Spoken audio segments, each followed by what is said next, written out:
Hello there, grade 2 students. Today, we will be looking at who are the people in my community. At the end of the lesson, you will be able to identify the people who live and work in your community, explain what is meant by the term population, and how you are a part of the population in your community. You will also be sharing information about how people in your community contribute to nation building. And finally, you're going to be describing some jobs people do in your community. Are you ready? Well, let's go. Now, I know you enjoyed doing your interview in our last lesson. I am sure you had a great time interviewing your family members and your community members, right?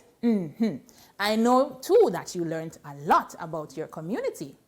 Well, now I want us to look at a few pictures. Which of these pictures would you use to describe the number of people in your community? Would it be picture A or would it be picture B? My question to you, would you say your community has members like picture B? Or would you say it has a few members like picture A? Each of these pictures, children, show the members in a community. A large community will have more members than a small community. So, we say the number of people or persons in a particular community is called the population of the community. Now, do you know your community's population? If not, guess what? You can find out, so don't worry. What do you think you would need to do to get the total number of persons in your community? Yes, you would need to find out how many people live in each household. Then you would have to add the number of persons living in each household. Very good, great thinking. You see, children, Jamaica conducts a population census to find out how many people are living in Jamaica. So guess what we're going to be doing now? We're going to be doing our very own census. So we're going to pretend as if we are census takers. So here is my first activity for you. Here we go. So Jerry lives in a scheme with 10 homes. In each home, there are 5 persons living in them. Now, what is the total number of persons living in Jerry's scheme? Think about it. All right, great. So we have 10 groups of 5 and 50 persons. I heard you talking back to me. Let's try another one. Sally lives in a rural community. On her street, there are 5 houses. The first house has 3 members. The second house has 8 members. The third house has 4 members. And the fourth house and the fifth house also have 2 members. So, with all those persons living in the homes, how many people live on Sally's street? So first we have to add all those members. Very good. So in house 1 we have 3. House 2, how many do we have? 8. Very good. House 3, 4. House 5 and 4. Excellent. 2. So when we add 3 plus 8 plus 4 plus 2 plus 2, we get, I hear you checking. We get 19. So we can say in Sally Street or on Sally Street, there is a population of 19 people. Way to go, children. Now, you can conduct a survey to find out the population of a street, a lane, or a complex. Sounds fun, right? I know. Well, now we're going to be looking at this community. What are some of the places that you can see? Think about the people who work in these places. What are the names of the people who work in these places?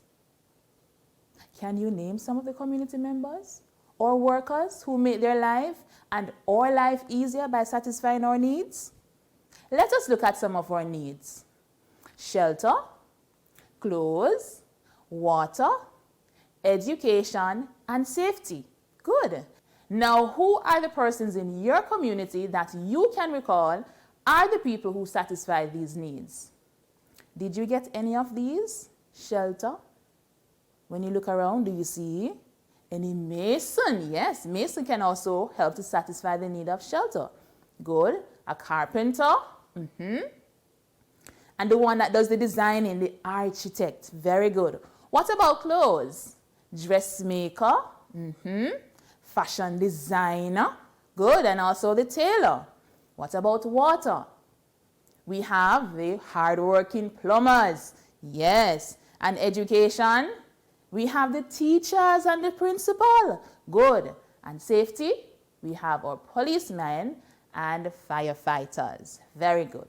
Now, I want for you to listen to the clues and see if you can identify these people who are in the community. Let's go. First one, I sell fruits, I sit in a market or under a shed. Who am I? I'm going to give you the options now. Am I a chef? Am I a fruit seller? Or am I a teacher? What do you think? A fruit seller. Excellent. Good. Here we go with another one. I measure parts of your body so I can get accurate measurements. I use a lot of materials and styles to make different outfits. Who am I? Am I a veterinarian? Am I a doctor? Or am I a dressmaker? Yes, we see that it is a dressmaker who will fit this clue. I keep you safe. I wear a hat and I carry a gun. Who am I? Am I a teacher, a mechanic, or a police? A police officer, of course. Great. Now, our last one. Where I work is very quiet. I am surrounded by many types of books. Many people come and borrow books from me. Who am I? Am I a librarian, a lawyer, or a soldier? A librarian. Great. This one now. I work with students. I give them lessons and fun activities. Who am I? Am I a dentist? Am I a teacher? Or am I a carpenter? Teacher. Great, children. Way to go. I am sure you can think of other community members that make your community very, very special. Great. So guess what? I want you to draw your favorite community worker and write 2 sentences telling why you are happy they are part of your community. So get your pencils, get your crayons, and you are going to draw away on your favorite community worker.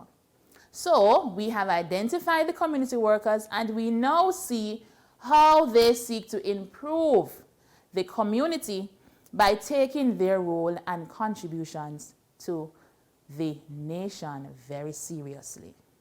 I want you now, boys and girls, guess what? To paste, and you're going to cut those pictures of these individuals in your scrapbook, and you're going to group them according to the different categories. And listen to the categories now. They are security, food, and personal care. So, as you are doing that, children, I want you to think about what we are told. No child is an island, and we need each other to grow and to thrive in our home, community, and the world in which we live. So remember to respect others as they are all valuable members like yourself in your community. Keep being a good community member and remember to be kind and loving towards others. So there we have it, children. You are now able to identify the people in your community, explain what is meant by the term population and how you are a part of the population of your community.